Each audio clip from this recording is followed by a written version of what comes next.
endorsement. Thank you for that. I want to hold ourselves accountable as much as we always intend for that to be the case. I know we had a room that was a little problematic.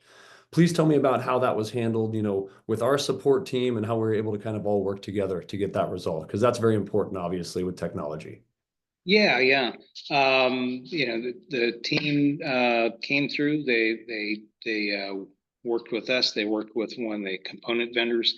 I think we had a one mic that was somewhat defective, wasn't holding a charge or whatever. So we did a little diagnosis here to try and narrow down the problem.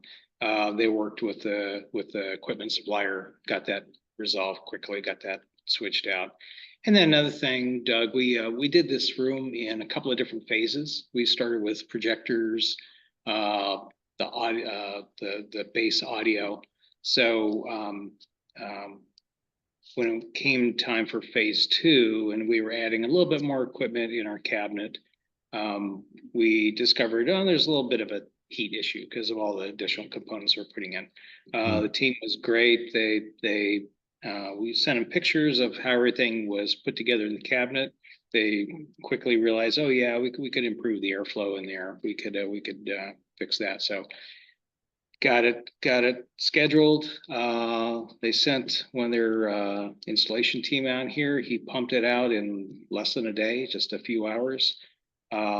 Showed us every step of the way as we need to see what was going on. And I think I was more nervous than anyone else. It just, timing wise, are we going to get this to do what it needs to? But the team was, cool. They knew they can get it done easily, and they sure did.